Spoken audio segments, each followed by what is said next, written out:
All right, let's go ahead and get started. It's 9:30. Welcome to the Utah Lake Commission Technical Committee meeting. Today is September 18th, 2019.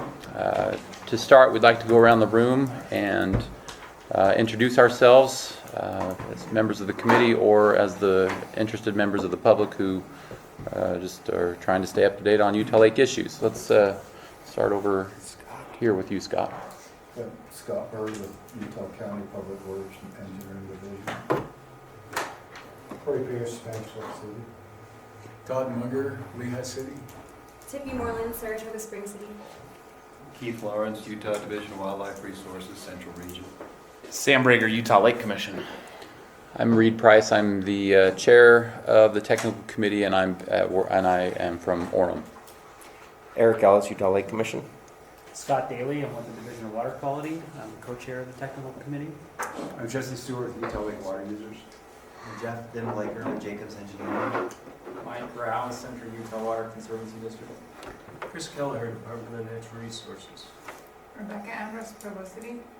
Michael Mills, June Sucker Recovery Implementation Program. Morgan Faulkner, Fortune Garden State Lands. And members of the public, if you'd like to introduce yourself. Kevin Shurtleff from Utah Valley University Chemistry Department. Mike Cole with UDOT, out of Warren office. Neil Winterton with the City of Warren Water Resources. Andrews Bake with Linden City. Great. Welcome, everyone. First item on our agenda is to review and approve the minutes from our May 15th meeting. Those were sent out to us previously. Has anyone had an opportunity to review those?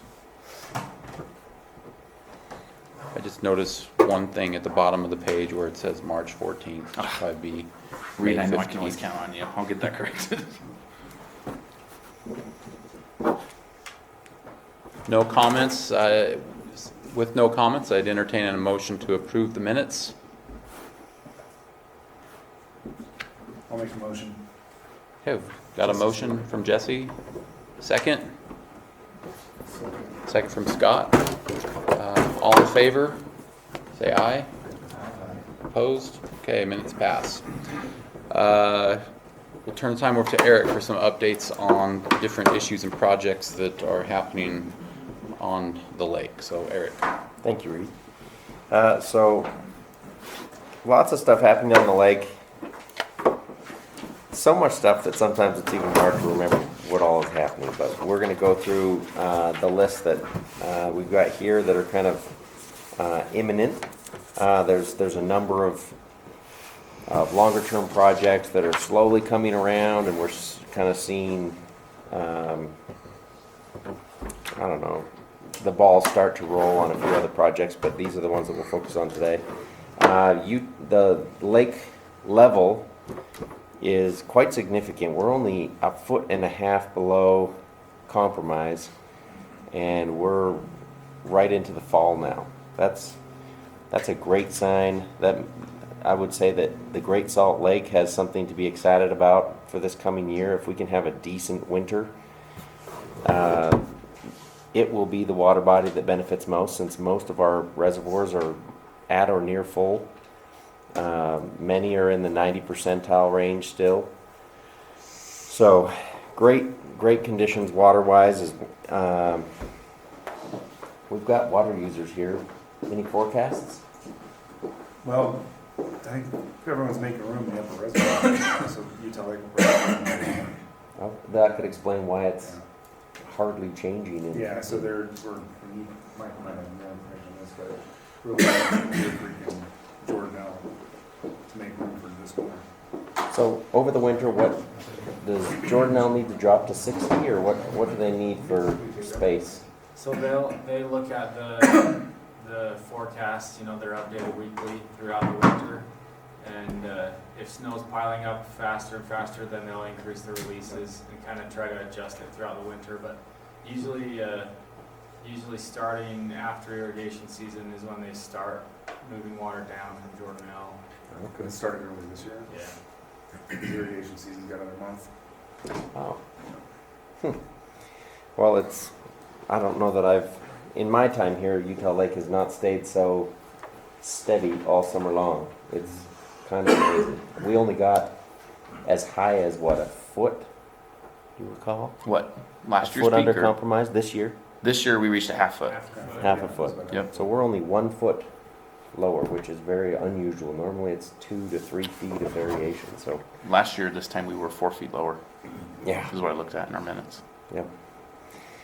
As far as bloom advisories, just to kind of refresh our memories as to what puts us into the various blooms or the various advisories. There's the warning and the danger currently. And as a update, these thresholds will potentially change at the end of this year. The EPA is finalizing, I should say, a revised version of these thresholds, and the last version that we saw, the bottom of microcystins and the bottom of cylindrospermopsin and what's anatoxin, all of those changed. They all jumped up a little bit. So instead of 4, it jumps to 8. Instead of greater than 8, I forget what the number was, 16 or something like that. And so most of them are going up to kind of put it into a slightly more reasonable range, at least for Utah Lake, because oftentimes our blooms are right down, kind of hovering near just barely into warning advisory level. And so that could be a big win for Utah Lake users moving forward. There's more chairs right in that cupboard right there. And so the one other change that potentially might happen is adjustments to our cell counts. The current EPA guidance hasn't really given much description on what they want to do with cell counts. Some states don't even use cell counts, but we know that at a certain level, just the existence of a lot of algae causes problems with interactions with humans and animals. So it'll be interesting to see how that goes. But for now, a warning is 20,000 cells per milliliter up to 10 million cells per milliliter. So very large window in that threshold. And in a second here, let's see. I think we got. Can you explain how often sampling is done and who does it and who's making these determinations? Yes, so largely it's the Division of Water Quality has a team that does testing all around the state. I think that the testing frequency increases once you've found one, right? Isn't that kind of how it works? Because around the rest of the state, it's kind of on a once they get noticed that or a report that there is a bloom, then they start tracking that water body. Right, I believe that's correct. So because you need a certain number of samples to be able to remove it from an advisory status. Two samples. Right, and so then they want to frequently sample it to make sure that if conditions do improve. So on Utah Lake this summer, it's been at least every other week, if not every week. I think our crews are on the lake every week. And so we get, if you look at their website, you'll see regular updates. When you click on Utah Lake, you'll see regular updates. What I wanted to point out here was a lot of the times if you read the newspaper, you would think that Utah Lake was the only lake seeing blooms. But when you go to the website today, on the right-hand side, these are the reservoirs and lakes that have blooms in advisory level or closure level. There's 3 of the closures, and then there's a number that have recently come back out and been opened again that you'll see with that green check mark. But this is an issue that we are facing across the state at huge levels, really. So I bring that up to kind of normalize to some degree the fact that we are in and out of blooms throughout the summer. If you were to just look at nutrient content in Utah Lake, it ought to be in a bloom all the time, but it has some cool qualities that allow it to handle more nutrient than your average lake. Its shallowness, its turbidity, and the regular wind in the valley really help it stay bloom free. So, and I wanted to point out the current status of Utah Lake. Were the 3 sample locations. The highest one was 150,000 cells per milliliter. So if you look at that on that window of the warning threshold, that's 1.5% of where it could be at a warning level. So sometimes the Division of Water Quality will say this is a strong warning. If we were to, be categorizing the types of warning advisory, this would be very much on the low end of that. There's no toxin readings right now. They're all below threshold. We're simply just a little bit into that warning threshold on the cells per liter. So front page is odd, considering it's the barely into that warning level. As far as budgets, the next thing on the item or on the agenda. Any questions on the bloom, by the way? Just, can you go back to that? So just trying to make sure I understand how to read this. So like Payson Lakes has been on warning since July and has not been able to be pulled off of that. That's how we read that? Yeah. Okay, and so Utah Lake's only been on warning for the past. So this is a lake-wide warning. So So Utah lake-wide Lake has changed. One of the nice things this summer that we have greatly appreciated from the Division of Water Quality is that they have been very good to sample at multiple locations, and if they're not seeing bloom at generally a lake-wide level, they have been willing to put advisories on specific locations on the lake. So Provo Bay or Goshen Bay, an isolated bloom over by Vineyard or Linden Marina or wherever that may be. Right now, because they found enough of the cells per milliliter at kind of some pretty broad ranges around the lake, they put it back on lake-wide warning. But it's been on lake-wide warning twice this summer. The first time it was fairly short-lived. They noticed it, and then they had 2 weeks of readings where it dropped off, and they were able to open it up again and then just go back to isolated blooms on these hotspots like Provo Bay and Goshen Bay. And they've all been cell counts and not toxins, right? There have been some that have been In the bumping up bays, into in the the bays, they- toxin ranges. Yeah.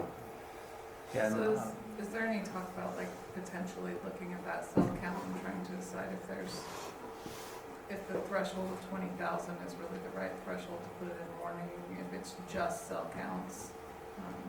Likely that will be the discussion over the winter because of this new EPA document. At one point I was under the impression that it had been finalized, but it has not been finalized, and it's just going to the registry right now and going through comments, and so they have to amend it slightly for based on all the comments that came in, and then they'll come out with a final document. And the state, historically and according to Jim Harris and others, they typically mirror that, but they kind of mix it with the World Health Organization's recommendations as well to kind of make sure that they're covering their bases. But it should not be more stringent than what the EPA is suggesting. Right. So, okay, so we talked about this last time. Just wanted to let you know that we're just finalizing our agreement with,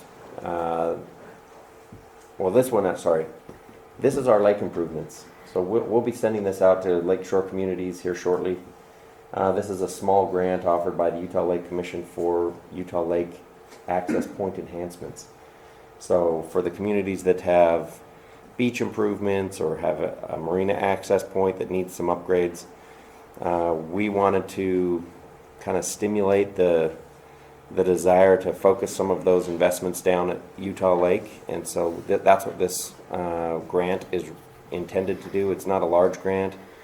The grant amounts will be somewhere in the 5,000 to 10,000. If we only got two requests, they could be as high as 15,000. But it's just to kind of motivate some improvements down on Utah Lake. So that's all this grant is intended to do. It's 30,000 total. The shoreline assessment study is the one that I had put on the agenda. That is going out for RFP in concert with Forestry, Fire, and State Lands. That's the one we're finalizing our agreements on. They're kind of helping us figure out how we put it out to bid and how we arrange to get it paid for jointly. It will also have, the county is planning to help us a little bit with that as well. But that will go out here shortly. I don't know what the time frame is, but I imagine that we'll be able to get it out in the next few weeks. So, at any point, if you have questions, feel free to stop. The Walkara Way Regional Park. I assume everyone has heard of this. This is a park that's been proposed by some private landowners in the Powell Slough area. And over the last year, we've been working with all of the government entities. We just had a kickoff meeting, a day ago? Yesterday, was it? 2 days ago. 2 days ago, with all of the government entities. We had 20 entities there represented with Utah County. The Utah County Commissioners sponsored the meeting. They're very much behind this project. And the idea is that we get a trail alignment across the frontage of this entire Powell Slough area, that we work with Division of Wildlife to build some community ponds, fishing ponds and wildlife ponds kind of towards the southern end of it, and that we get it fenced, as it has not been fenced for a long time, get it re-fenced so that we can run cattle in there and use grazing as the vegetation management tool. Historically, it's been a challenge to get in there. It's been a challenge to work with the landowners in there, and that has changed in these last couple of years as the landowners have been interested in developing this legacy project to open this up and make it open to the public. So we're super excited about this. It would have a couple miles of trail, beach accesses kind of up on the north end. There's natural beach area. As soon as we can get the cows in there and get the vegetation, the old vegetation kind of off the top of that, really beautiful area. So that's where we are today. Any questions on that project? Okay. We've got support from every entity we could think of, all of the land managers, Mountain Land Association of Governments for the trails portion of it. Yeah, it's if you haven't had a chance to get down there and take a look at it, let me know, and I'd love to arrange to have you guys come out and take a tour of it. It's quite a beautiful area.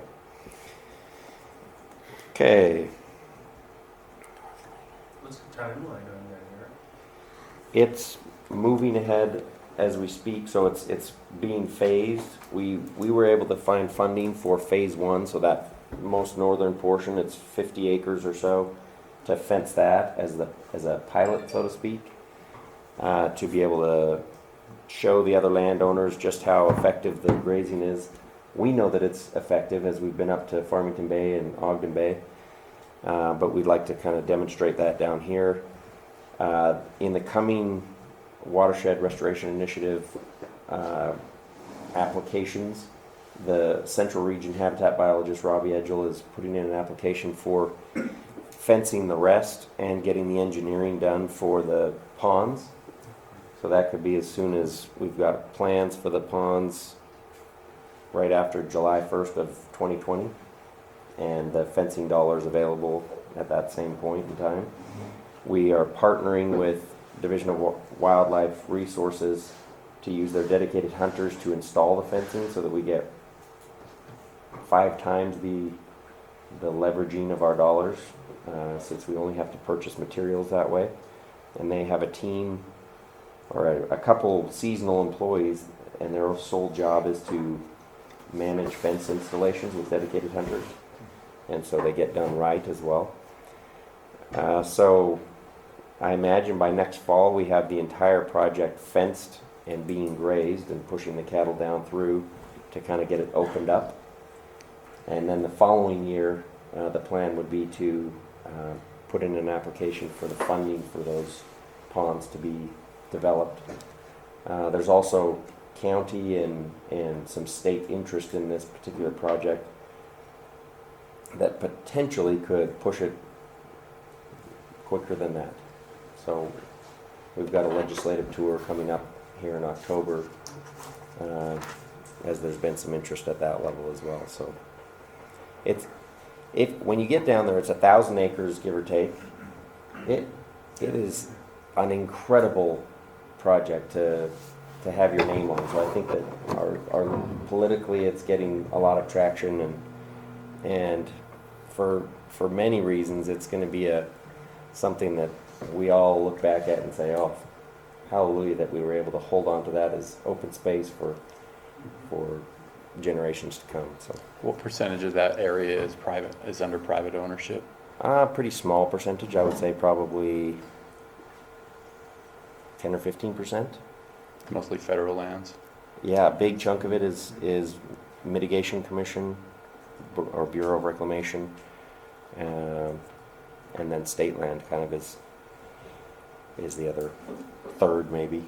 Who are the property owners?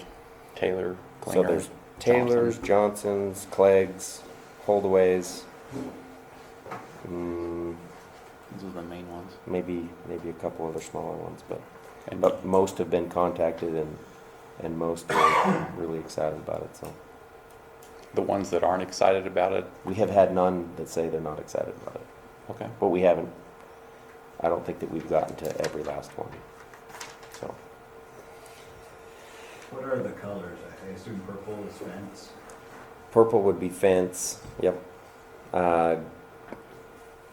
Green is trail. Yeah, if I had the live version of this, I could share it's a Google map and it has layers for every, this is half of them turned off, but there's lots of detail that went into the planning of it, so it shows where we're going to have rest areas and all of the different access points.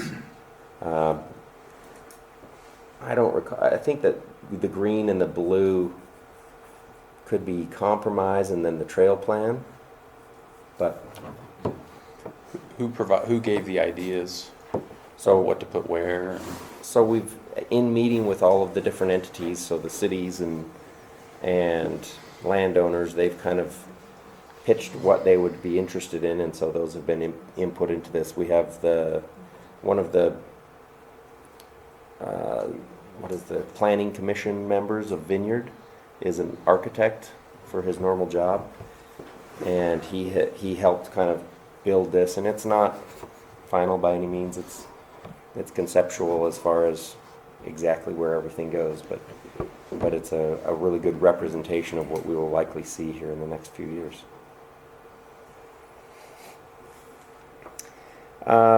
One other interesting development up at the north end of the lake, and I don't have a slide for this, so I'll just talk about it. The Timpanogos Special Service District has two big changes that they need to look at. One is to get access to their main sewer line that heads west towards Lehigh, and that happens to be right along, probably best case scenario, trail alignment for the Utah Lake Shoreline Trail. And so they're interested in partnering with the Commission and Mountain Land Association of Governments on, as they daylight their manhole covers so that they have access to those. They needed a road of some sort, and that just happened to align beautifully with where we want a trail. And so potentially here in the next short while, unexpectedly, we will have, I don't know, it's from TSSD all the way over to the Lehigh North Shore Park. So it's a couple miles at least. The potential to have a trail installed right there that happens to benefit both the sewer district as well as lakeshore users. So that would tie right into the existing trail that then heads over to Saratoga Springs. So we're really excited about that, and we were able to work with them and come to an agreement where potentially what we're going to do is have that trail go right along the back of the district property. We'll have to install a fence to be sure people don't get up on that property. but they are also looking at developing an engineered wetland on the southeast corner of their property, and well, not all of their property, but county and Forestry Fire and State Lands has some property there too that we're working on, to develop an engineered wetland that pulls the phosphorus and nitrogen out of the water to comply with at least the 2020 rule, if not beyond. And they're willing to have this trail come along the frontage of that, do a bird tower overlooking that wetland, and have that tied to the lake. So it would be a really neat amenity that also happens to solve a nutrient issue for the lake. So we're excited about that. If you have an opportunity to talk with them, we would love all the support we can get to be sure that that is the direction that it goes. The other option was to go detour all the way around their property to keep the trail from, I don't know, exposing their property to vandals, I guess, is the concern, not normal people. Okay. As far as the Marsh Masters, I'll go over real quick. Sorry for the sideways photo, it just doesn't fit north to south well. The chemical treatments have come from on the left or on the bottom of the page all the way down by Saratoga Springs, so we didn't do south of Pelican Point, but from about the marina, wrapping all the way around and into Provo Bay, and due to two things. One, that the lake is so high that a lot of the Phragmites that was smashed earlier on this year isn't visible, and then also just the project's becoming more effective and less Phragmites coming up. What we expected was going to be 4,000 acres ended up being more like 1,600 acres, and so we're able to go farther than we expected. And poor Sam has been contacting landowners like there's no tomorrow in attempts to get permissions all in place by next Monday when the helicopter pilot comes back, and we will be able to treat all the way down and into area 7. Middle is, so right now we're kind of we stopped about right there, and we'll be able to treat all of this area here, this purple, and then we're calling and getting permissions on area 7 as well. So effectively almost the entire lake treated in a year, which is kind of amazing and monumental. And then our Marsh Masters, Scott, you want to talk a little bit about where they are today? Yeah, what they've been concentrating on right now is up a little bit in the vineyard area and working their way down. They do a little bit down here around the marina, south of the marina too. It's just been time consuming for them just because they're only about 8 feet wide. Yep. It takes a little bit of a while. And then to the north here, they've run into an area that seems to have some type of debris and stuff, so that they basically have to rely on the spraying for those because they're not able to get in to mow that area because of the damage it would do. Yep. Which area is that? Excuse me? What area is that?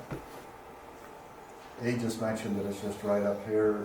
I don't know if on the map, I want to say somewhere around treatment area 3, and then C and D, kind of in that purple area as you're going. The purple to orange, yeah. Right in here. So another thing with the Marsh Masters is they've just barely been able to kind of figure out the last few issues that the mower systems had. So as I mentioned before, those mowers did not come, they're John Deere mowers and Marshmaster machines, and they were not particularly intended to ever be matched up.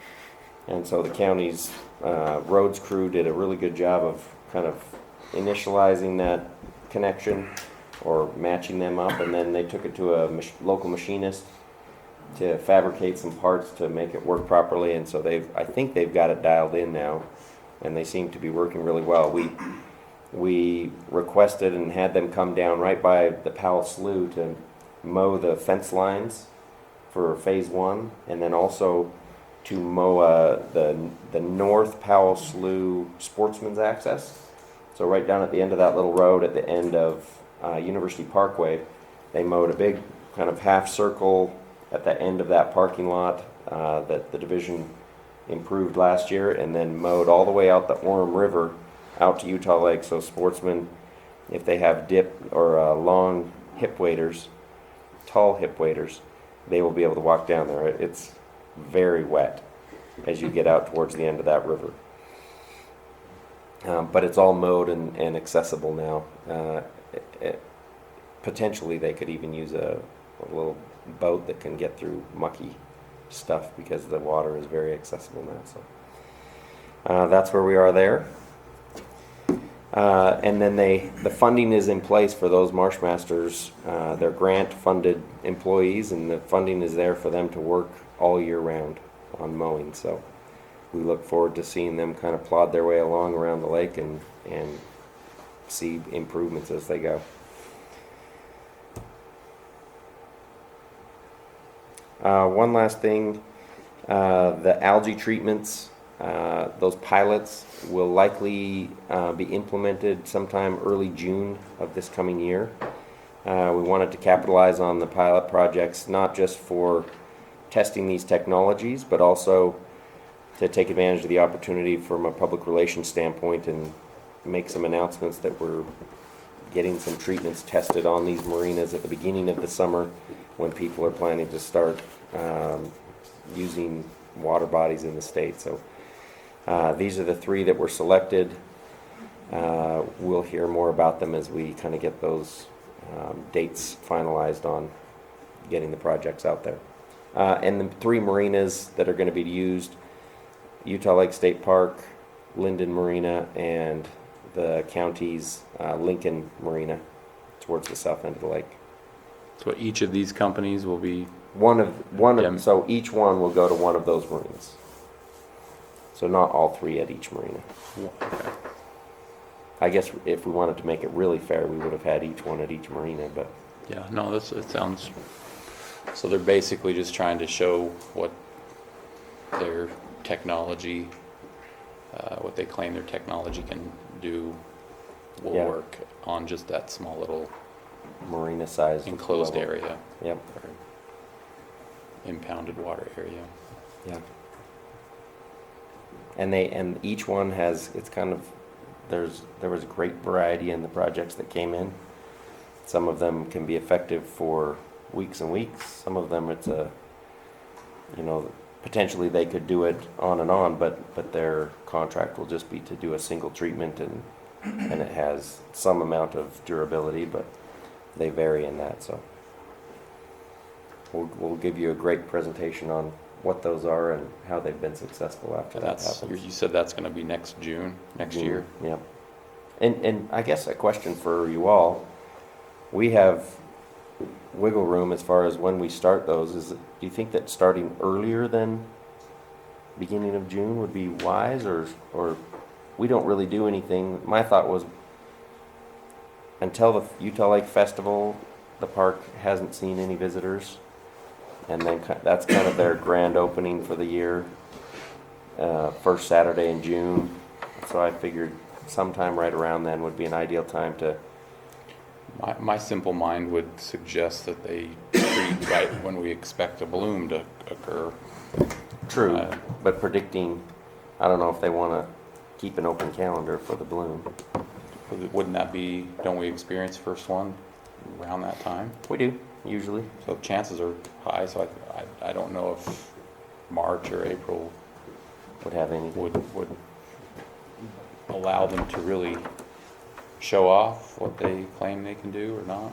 So Is there intent to treat an active bloom or to stop the bloom from happening? It's a good question. If blooms were more predictable, I mean, we this- would choose to have it just after a bloom was erupting and we could target it. Drop But it. because they are less than predictable, we know that there's always some amount of algae in the water, and most of the technologies are not only algicides, but they're also capturing nutrient in the water, so we expect to see benefits beyond just killing algae. The reports that I've read, it seems that Lincoln Beach is a pretty safe Yes. place. Would there be any benefit to have all three just there? Well, Because they would be competing against each other to see who was really performing, and if that's where the best algae or the highest number of algae blooms, or greatest occurrence of algae blooms occur, maybe that would be helpful. Is there room in that marina? it's not a big marina at all. Yeah, it's not. So the estimate was that in the RFP was you need to be able to treat up to 50 acres. And Utah Lake State Park is the only park that's even close to that, and it's 45 acres. The rest are more like 3 to 10. And Lincoln Beach or Lincoln Marina is one of the smaller. It's probably only 2.5 or 3 acres. Yeah. Really what we're hoping for besides testing these technologies is also just a good faith effort to be proactive on algae treatment. And that, we're doing as much as we can from a study standpoint with the Utah Lake Water Quality Study, but the general public oftentimes wants, an answer today. And this is a demonstration to show, yes, we are thinking about it both at a short-term level and at a long-term level. So that's why maybe spreading them out would be of benefit for publicity and for our marina operators, and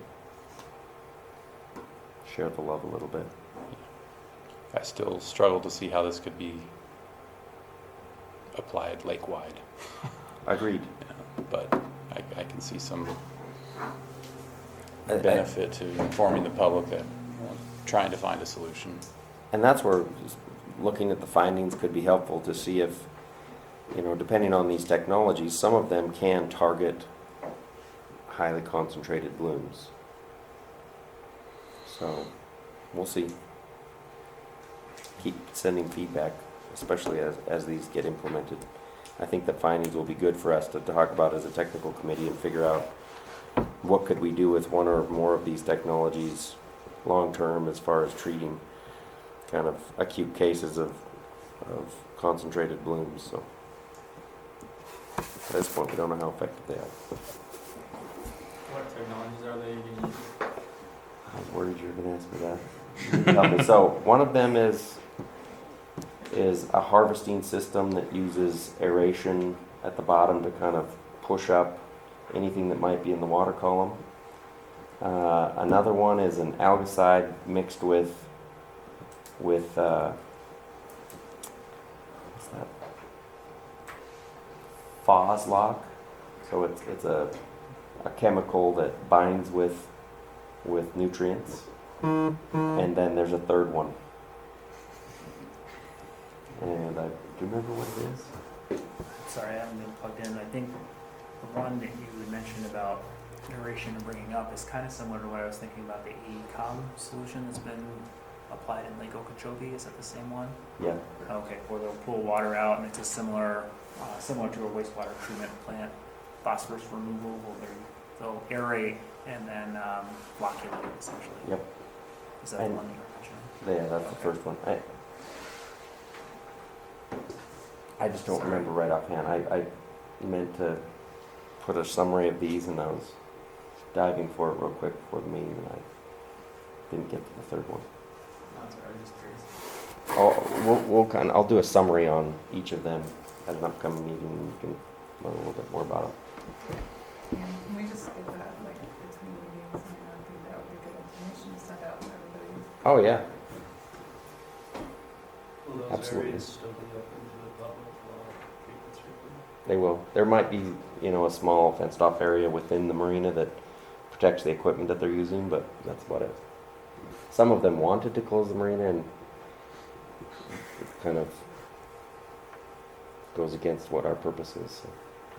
So. Okay, I'm done there. Sam, you got some updates for us on communications? Yes. Yeah, thank you. The first one I wanted to mention was we actually did a Facebook Live interview with Mike Mills from the June Sucker program, because we've had a whole bunch of conversations with people and questions and comments about carp removal. And those varied, and so we felt it would be good to try and share that content in a way that we could address multiple questions that have been asked at once. So we just did that this last week, and we talked for what, Mike, 45 minutes, I think? So it's definitely the longest Facebook Live video I've done. But it went really well. I think we had around 10 or so people watch it live, and we've shared it on social media and seen a lot of comments and questions arise further from that. So definitely success, and thank you again, Mike, for helping with that. As to future interviews, which is that second point on there, just most likely I might be reaching out, or if you have interest, and feel free to reach out to me. We'd like to turn it into somewhat of an educational series of videos that address some of these main topics that the public want to know more about, whether it's carp removal or algae blooms or the Phragmites removal at the lake, so that we can try and bring in other people who know these topics and help them understand what work is being done at the lake and understand simple things. Like one question that we addressed with Mike was, a lot of people said, why don't you just do a bounty program? That's so much easier. It's so much better. And so I had to almost chuckle on the video when Mike was explaining that when they looked at that in the beginning, I think it was a tournament, right? Wanted to come in and do a carp removal tournament and, pay fishermen, a couple bucks per fish they catch. And they estimated, I think, correct if I'm wrong, 4,000 pounds for the day, they estimated? For a weekend with bow fishing. For a weekend doing bow fishing, 4,000 pounds removed. And when you try and compare that against, early on, the Lloyd Fisheries was removing 24,000 pounds in a day, it didn't really add up. And so trying to be able to actually show that, yes, they did look into that, and here's why that wasn't pursued or isn't being pursued right now, I think helped provide that information for people. So that kind of idea, moving forward, we're looking at doing some additional interviews through video to be able to share that with the public and help them understand about what's going on, what kind of questions are being answered, and how we're all working to care for the lake. So don't feel like you have to volunteer right now, but if I reach out to you, that's why, probably. So random question, is there Yeah. a good video and some, something that can be created about like the Marsh Masters? Because that's pretty intriguing, and it just shows like it's a very active thing that's happening, and just a video of what's being done, why it's being done, how it's being done, and stuff like that. And, Yeah. and it wouldn't necessarily be an interview, but creating some content about that Phragmites removal. Sure. I don't know, it's interesting to me. I don't know if other people that are looking at the lake going, what are they doing about this, and why are they doing this way? Yeah, I think that would be a great content we can look at creating. We have been droning the areas where we've been smashing lately and getting some footage for that, so we could tie that into a short interview with some actual live footage of them working, which we have some of, but we could improve that. Yeah. I like that. Any other ideas, I guess, while that was suggested? That's okay. The third point I had on there was just discussion about Hab Media, and Eric and I were discussing this in the office. Remind me specifically, we were trying to address the articles. So I guess mostly I'm just looking for thoughts from the group on the communication that's put out on algae blooms specifically, which is the main topic that gets talked about in the news lately. So much so, like Eric mentioned, it's quite often portrayed in our opinion that Utah Lake might be the only one that's getting algae blooms, including our photos of Utah Lake on articles about other lakes that have algae blooms. So it just was more putting out the discussion of those who are working in the area and such, if there's thoughts on that or ideas on how we can try and address that. Because one of the main topics that we run into, whether it's on social media or face-to-face at the booths that we've been doing at the various city festivals this summer, number one question is algae always.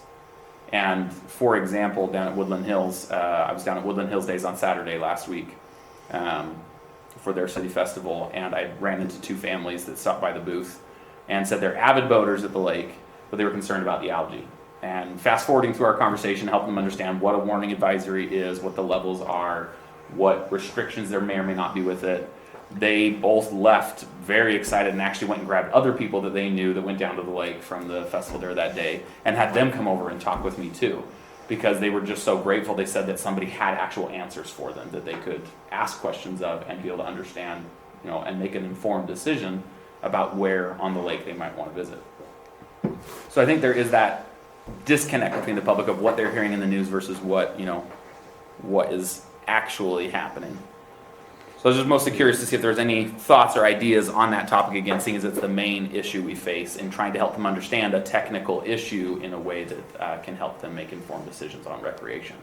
Well, the media would be responding to press releases that are provided, that are drafted by either DWQ or Health Department, I would presume. Previously, this year, that's one improvement that's been made with the permanent signage that was put in at the lake at 7 of the access points. As far as I'm aware, there's not been an actual press release sent out at all this year. There have been posts by DEQ and, social media posts by DEQ to Facebook and Twitter. And then the county, their effort besides posting the signs at those locations is their, I forget what it's called.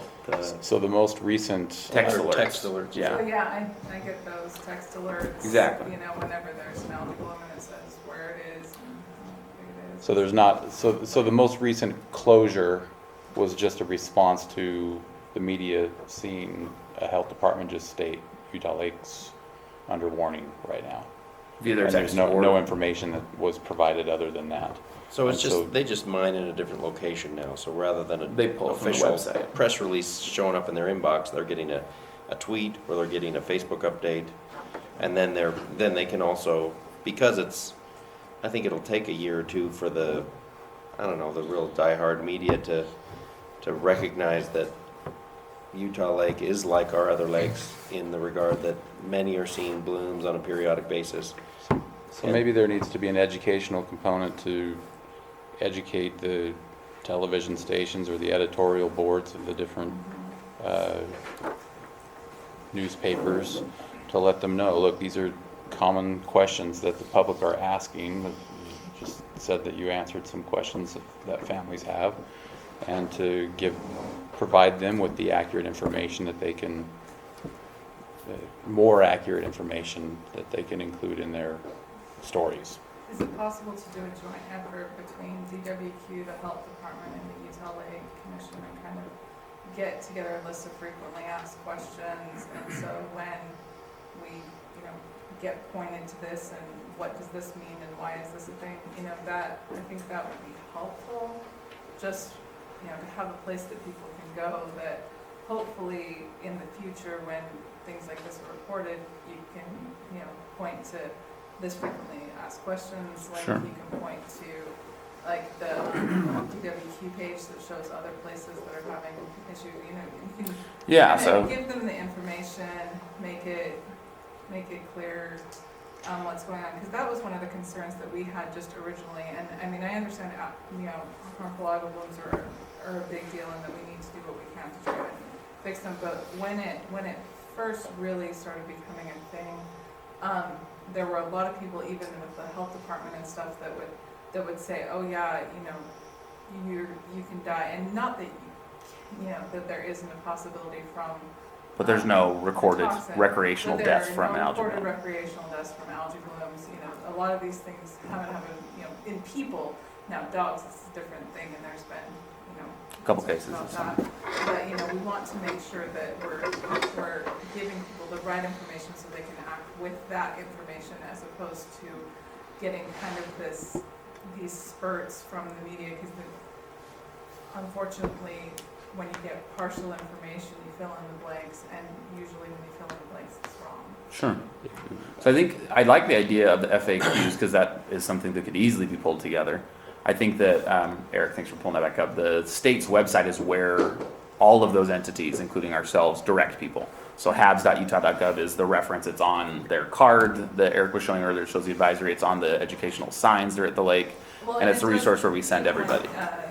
The county calls out and says, hey, there's an alert or something, they do refer you to the habs.utah.gov. So, I mean, I want to keep that as the. True. So what I'm saying is I think what your source. suggestion, your idea of developing this education element pairs well with that existing resource, that we can further improve it.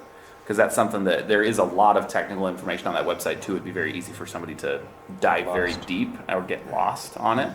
But I think the element of trying to provide the questions like, am I safe to recreate during a warning or warning advisory? Those kinds of things could be What should potentially I be better looking for? addressed. And I know there's some of that information, on there, but, just, I don't know, getting it down for the person, like the boater or the fisherman or whoever, it's like, if there's a warning, hey, make sure you're cleaning your fish, well, you should be doing that anyway if you're gonna eat them, so all of that stuff, Sure.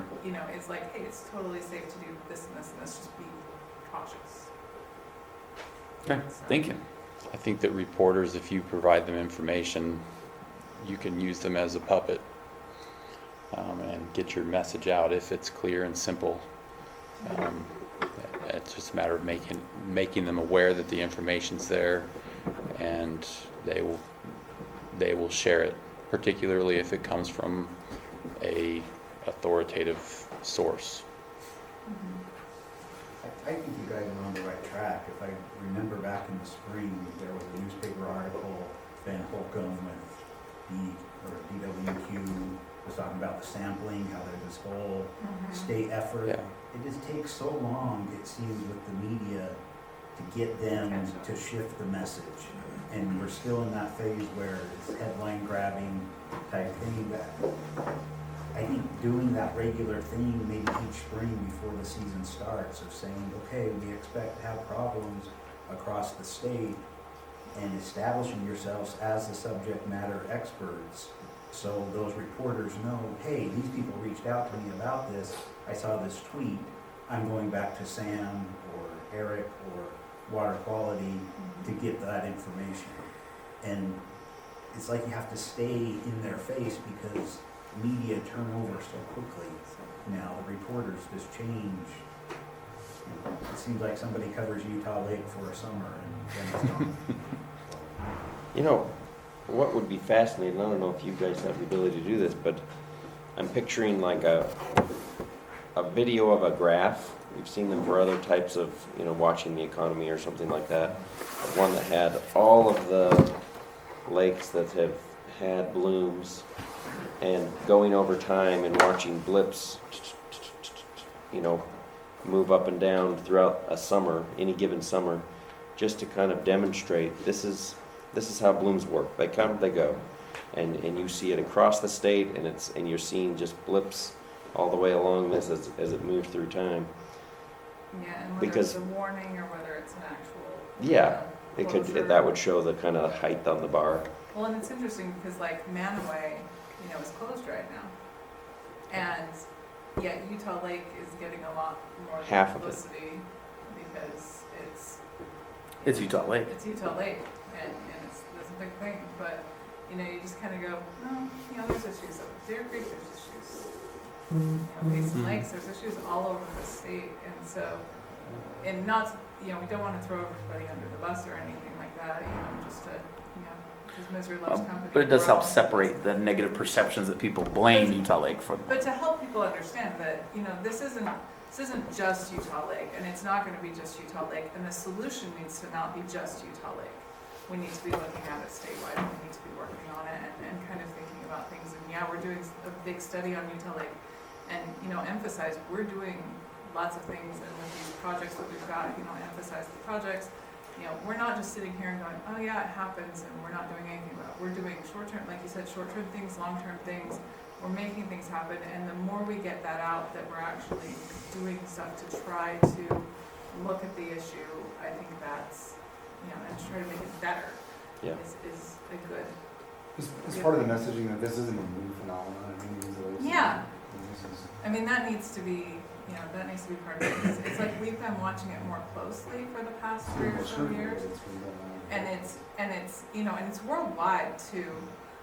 That's one thing, and just, with climate change, with different things like that that's happening, it's becoming more and more prevalent worldwide, and everybody is dealing with this. And so we're trying to find ways to react to it, to keep people safe, to make sure that we're doing the right things, but at the same time, not just say never get out on the lake, because we want people to enjoy the lake and to know, hey, it's safe to do it right now. There's nothing, don't worry about it right now, but here's what you watch for, so that you know when to worry. Yeah. Okay, we need to move along.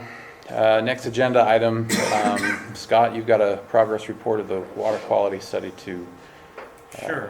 give. So most of the summer, I guess the work that we've been doing is kind of defined by a 2-day science panel meeting event that we had with our scientists for the Utah Lake Water Quality Study. Was held July 10th and 11th in Salt Lake City. We spent those 2 days kind of working over various pieces of work to accomplish the tasks and gain information to answer the charge questions that were given to the science panel by the steering committee. A couple of those, we have a technical consultant that you're all aware of that's on board to kind of analyze some of the data, develop our strategic research plan and the framework document that guides how we'll pair the numbers and mash the numbers together to actually develop a criteria at the end of the day.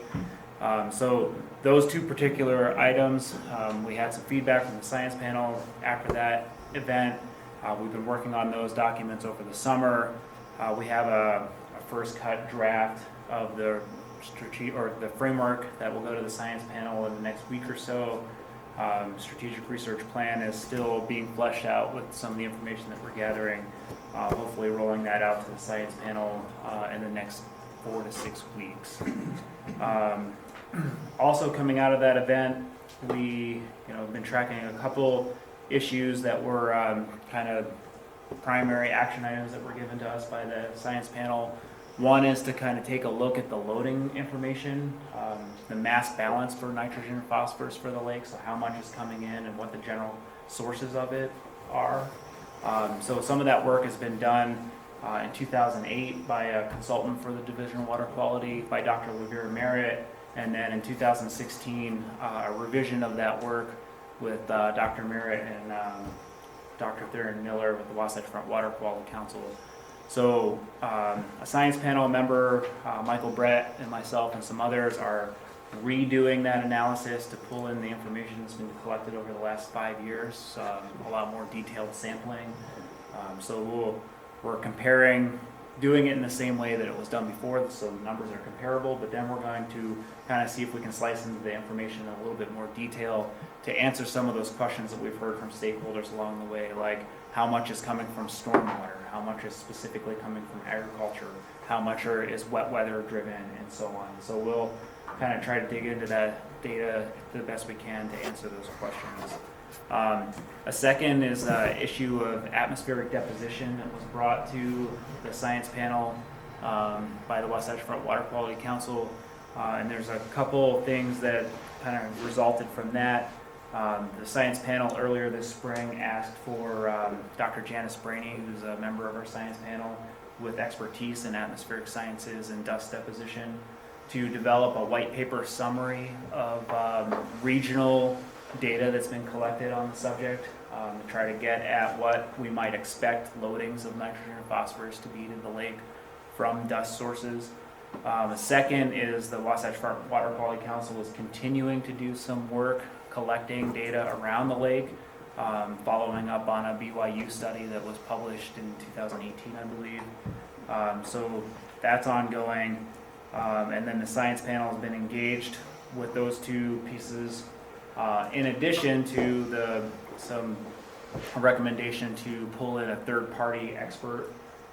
And so the Wasatch Front Water Quality Council is now leading a procurement effort to hire a third-party expert in dust deposition, integrating, interacting with the science panel along the way to kind of define what that person will be doing, reviewing qualifications and so forth. And I believe that procurement closes Yesterday. yesterday. Yes. Okay, I was thinking it was today. 17th, I think. Okay. And then they'll be working with the science panel over next week or so to select the individual. I think that's the bulk of the work. We're gearing up. We just barely scheduled a follow-up 3-hour phone call with the science panel. That's for September 30th, 9:30 to 12:30. I'll be putting out information for the broader stakeholder group on that call here in the next couple days. And then we're also scheduling, working with the science panel now to schedule another 2-day event that will most likely be for the middle part of November to the middle part of December, to kind of finish up on those items, hopefully with a focus on that strategic research plan. So be able to identify the data gaps that exist, figure out how the 3 research projects that are ongoing now fit in with it, and then try to prioritize those remaining pieces of research that are needed to answer the questions. Any questions? Can I make a point? Sure. It seems like a lot of work being done on this atmospheric deposition question, but everybody's interest is to figure out where that data should be and how it should be collected, because at one end of the spectrum, one scientific perspective is that the amount of nutrients coming from air deposition could be negligible, and at the other end of the spectrum, it's almost the same amount of nutrient coming into the lake as all our nutrient or all our treatment plants combined. And so it really is, depending on how it's collected and how it's interpreted, that those data, it can be super substantial or almost imperceptible. So we're excited to have somebody that can review it all and kind of help guide the process and get us to where we should be, you know, on its impact on the lake. All right, Mike, you got a June sucker carp removal update for us? Pass that around to Eric. I have a map we can display, but as it's going around, just an update on carp removal. I believe the last time I talked about it in May, I told you it had been a tough year, and nothing has changed. If anything, it's been even more difficult than what I reported on back in May. It's a combination of 2 factors. We had the carp population bottom out in 2017, 2018. So there's quite a few less carp out in the lake, and then you add into that increasing water levels, making the fishable area in the lake much greater than it used to be. A rise of 5 to 6 feet in Utah Lake means quite a bit of water that now those carp now have access to vegetation. So it's been very difficult to remove carp this year. We will by far be at our lowest carp removal value since we started. Is it the Pearl River Delta picture? Yeah, this should be the bottom one. Yeah. And we're still pressing forward. We continue to harvest carp every day that the weather allows it to happen. It's just at a much smaller rate than what we're used to. We did complete our annual carp monitoring back in August, so we'll get an idea of what the population looks like. As a hypothesis, a year like this, where you see a rapid increase in water levels, you would expect a positive response in the carp population, meaning we would expect the carp population to increase this year just because they had more reproductive habitat than they've had for quite some time. All that said, a project that you'll probably start to take notice of here in the coming months, the Provo River Delta Restoration Project that will be occurring upstream on the Provo River and then out to the north. We first started the effort to get this project in place back in 2008. It's been a long adventure, but we completed land acquisition for this project. We had agreements as early as March, but everything finally got recorded about the end of July. And so all the land has been acquired. It's currently in the hands of the United States government, and in the future it will be transferred to a different entity. But in the meantime, you'll start to see activity out here starting in March with some prep work on the site. Dominion Energy has a gas line that's buried across this property. They need to relocate that much deeper than it currently is. So that work will start up in October. There'll also be a little bit of prep work to reline fences and just create construction access, all in anticipation of March 2020 when the full construction will get underway. And it will take us about 4 years to build this entire project. So just want everyone to be aware that when you see a lot of construction equipment down here, That's what's happening. And it's going to be long, it's going to be involved. There's a lot of things with the timing of building different features that still have to be figured out. But this will start to take shape. In addition, down on kind of the far, let's see, east side, down adjacent to Lake Shore Drive, we'll be working with Provo City. We've been working with the Parks Department to design a city park that will be called the Delta Gateway Park down there. That will start to take shape and probably be the first feature of the Delta that is complete and ready for public use, and kind of as a welcoming area, kind of a trailhead, but also a city park where people can come down and get introduced to the Delta and see it start to take shape and take off.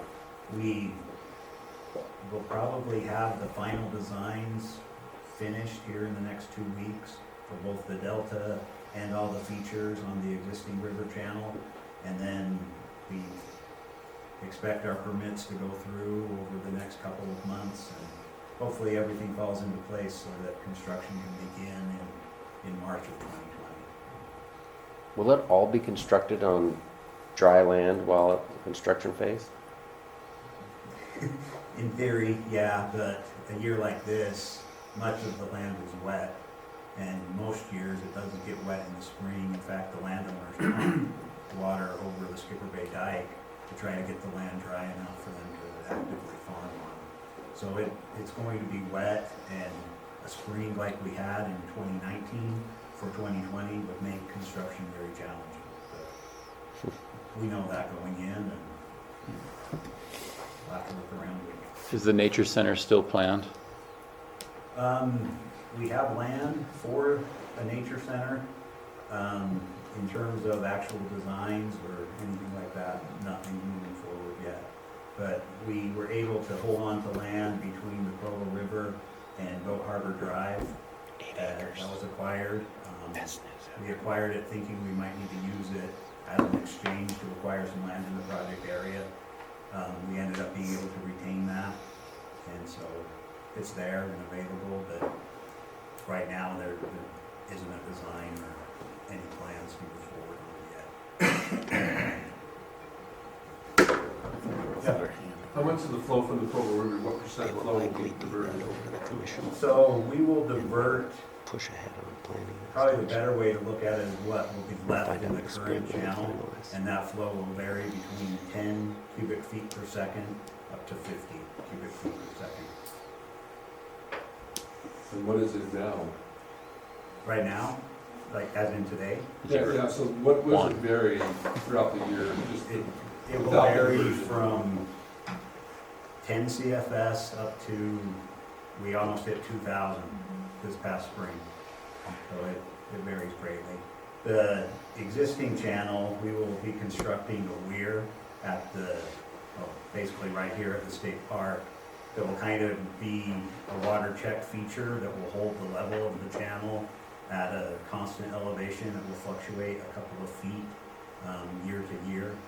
But that existing channel kind of becomes a pond. Most years it acts like a pond already, but it will stabilize the water elevation, allow us to make some improvements for recreation, to improve access to the creek, work with wildlife resources. They may manage it as a community fishery. Apparently that can mean a lot of different things, but we think that the existing channel will become a better recreational amenity than it is now. We have to monitor water quality and make sure things stay good in there. But Is aeration still planned within yeah, that? we are planning an aeration system for the existing channel. There's not a lot of good examples of aeration systems, but the different companies that come in, obviously they're selling their products, but they say this will be easy. We'll see. Awesome. Is it a subsurface aeration or water feature type aeration? Or It would be subsurface. And just so you know, if you see stuff going on out there Provo City is currently filling the Lakeview Parkway road and trail. So just put that in, so we can be out there putting that in. So that's, we're going to be surcharging that for a year and a half or so before we go to actual road. So that's the roadway kind of on the east side that you see going up by the high school, turning and heading to the north. So yeah, part of that's built, but that area between Center Street and 620 North is going to be surcharged. Okay, thank you, Mike. Now we have an opportunity, if anybody on the committee has any issues that they want to bring up. Now's your opportunity. Scott, we'll start with you. Don't have anything? Okay. Not much, we're working at the treatment plan on new design, new infrastructure that'll be coming, certainly a new treatment For a new plant or for upgrades? plant. Substantially new, if not upgraded, but I think Okay. we're in the early planning, we're kind of a step behind Provo that follows with what they've been. Okay. Lehigh. I'm here to learn. Okay. Saratoga. Wildlife. One thing that's probably worth mentioning, I think that folks are probably already aware of, is that associated with the Provo River Delta Restoration Plan, our office has been charged with developing a monitoring plan for June sucker and other species, not just once that project is completed, but to collect some data prior to the fact, so we have some basis of comparison of what the Delta is doing in the way of improving natural recruitment to the June sucker population. And so that plan is under development. And in accordance with that, we went out this summer, I think folks are aware of that probably, to collect some larval fish in Hobble Creek, just kind of get a better feel for the using the monitoring gear that we would be using and what kind of plan might work best there. And so we did that and in Hobble Creek and collected thousands of larval and June suckers. So that information will be available to the committee and other folks down the road. But so we saw a lot of fish move up Hobble Creek, something like over 900, which was similar to what we saw move up Provo River this year. Really different from last year. We saw 10 times as many fish move up the Provo River last year as moved up Hobble Creek. But obviously we had low flow conditions, so when there's a lot of flow in Hobble Creek, we see a lot of fish move up there. And we also saw quite a few fish move up Spanish Fork and American Fork too. So it was just, you never know what to expect. Each year is different. So 900 was the 10 times bigger, or 900 was a tenth of? well, we each saw about 900 or so in Hobble and Provo this year. And last year we saw over 2,000 in Provo and just over 200 in Hobble. So that's detected, of course. We don't know how many actually moved, but so it was really different year. And yeah, so that's kind of what's going on there. Thank you. Scott, you got anything? I think one of the things I want to keep an eye on is with the marsh master and the phragmites removal is having the stuff that's not collected or burned end up at the pump house on the north end of the lake for discharge. So it's just something to keep- We do keep that buffer. Yep. And don't know what to do with it because we can never get it burned. Yeah, it seems like Get that permit. there's always plans, we never kind of have. Can you send some kids out to play with matches? Yeah.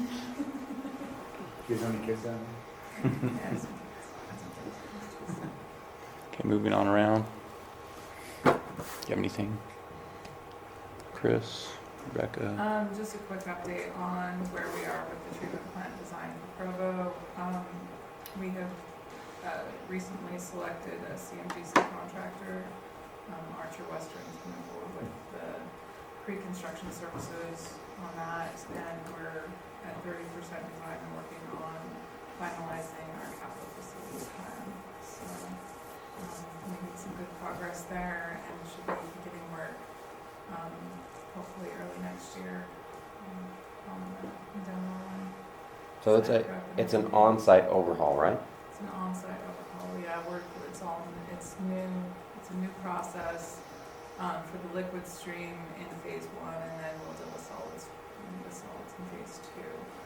But, it's a whole new, It can all happen while the plant functions.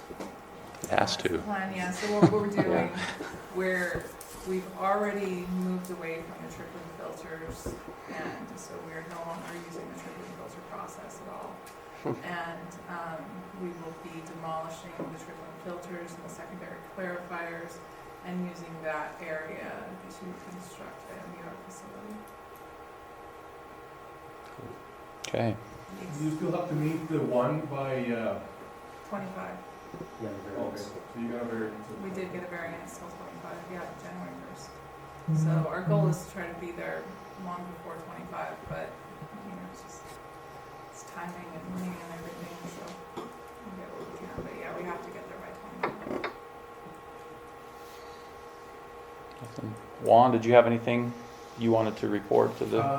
I'm working with UDOT, and I'm just trying to get somebody from Department of Natural Resources to keep working on the dredging of Spring Creek to get the water to flow a little better. UDOT is kind of concerned that the water is above the culvert on both sides, and there's concern about saturation of the area around it. So, wondering who Natural Resources we can work to work on the future dredging and maintenance of the Spring Creek. Is that a pacing? No, Springville. Just north of Hubble Creek. Oh, okay. We thought about it. Okay. I'm not sure who that would be, but. Yeah, I can get your information at this meeting. Sullivan, do you have anything you need to bring to the committee's attention? I don't. Okay. Members of the public, anybody have anything that you would like to bring to the committee's attention? I'm with you, Doc. So I'm over those 2 culvert boxes that we have there. And I've been working with Springville City. I was just trying to develop a way of how, because I know the elevations on that Spring Creek is way high. We're maxed out on our box right now, both boxes across the northbound on-ramp and the southbound off-ramp. There's very little, I mean, we can clean the stuff that clogs up on top, but I would like to really see if I can somehow divert the water north for a while so we could get in there and inspect and clean those culverts, because we haven't done anything with that since that Lake Corps project. To get it to come up Millrace? Yeah. And I'd like to, because that box is only like 1 foot water level. So Yeah, there I can- is, I can see that fine, you know, I know we have that dike between the 2 sections of body water. And if there was a way that we could, there is a diversion structure on Spring Creek that actually takes quite a bit of Spring Creek through Provo and Private Lane. It's actually, they've got a water right on it. So yeah, there's one there. I don't know if taking I mean, water at that What I've looked location- at in there is I'd have to go in and kind of dike it off, dam it off, and pump the water out of it so I could get in there and clean it. These are 6 feet by 14-foot boxes. We've never inspected them. And from all the information I've got and the permits and everything that was engineered way back then, you know, that channel was one time flowing. A lot of it went north Mhm. until something happened and they changed the channel up. But I can't, I mean, we flooded out the property behind the hotel there by Flying J. We fixed all that. We got that training to where he can use that now the past few years. But some of my upper management, we just a little bit concerned with the water level that's through that area. I know we get a lot of groundwater through there, but if we have a problem in there, there's just no way I can, without something major happening, you know, to divert the water or pump the water or try to reestablish that channel. I know the county's required to dredge that out by their permit, but that's been a tough. And they've cleaned it. I know Springville City has paid for some cleaning, and we do have flow still going through there, but I'm right at the top of my boxes. Can you get in there in the winter? Does it freeze up enough to stop No, flowing? but this year it's been high, the water level's been high and it's not went down that much, because in the past, we did have a little clearance at top. But ever since we redid I-Core, then boxes just were maxed out. And I was just wondering if there was, I just gotta try to figure out something to where I could get the water down, so we could, even if it was down 3 feet, 2 feet, so I could get in there and just kind of see what I've got. If we could establish the flow to go straight west like it has been, which would be meaning dredge that channel out quite a ways, then I think we could keep the flow going and it would just basically scour itself out and keep itself clean. But right now, all I can do is take out the logs, all the trash, all the debris that collects periodically 2 or 3 times a year, and that's what we've been doing. So you're thinking Spring Creek west of the freeway West is the of problem? freeway, and yeah, I've had developers and people just bugging me to see what we can do, but really, I can't do nothing in there until that elevation is dropped to get drainage. So I don't, I've been looking at how it's set up, if we could get all the drainage to go north for a while and then get it back in where we've got it, I don't know what to do. I had the idea of producing some kind of long-term maintenance agreement between all the parties involved to keep that channel going and do some kind of maintenance with the marsh masters or some kind of dredging. Who are the parties at play here? Springville, UDOT, county? UDOT, Springville has, it's a big contributor, but we don't own the land. We contribute part of the effluent water. Sounds to me like, I don't know if the Utah Lake Commission's role is to help facilitate that or not, but that group everybody should get together at the same table and hash this out, figure out how they work together. I'm trying to get the main players in there. I've tried to work with the county in the past. They have done some stuff. I've tried to get in there. Some private owners have done things, but We need an organized group to I don't know if that's something that's your role or not, Eric, so, but maybe whoever is affected, it sounds like UDOT's probably the most concerned. I don't know I know you're concerned as well, Juan, but maybe you should take the lead and invite those I there. was just invited here to kind of see what was going on. I know it's not the Lake Commission directly to take care of that, but just so you're informed, that's some of the information that we, I'm concerned with that box culvert. Most of the other ones were able to get in and inspect them. Well, it's good that you came, make us aware of it so that as we look at other issues, we'll have that at the back of our mind. Yeah, thanks. So. Anybody else? Okay, we'll stand adjourned. Our next meeting is scheduled for November 20th at 9:30 here. Thanks.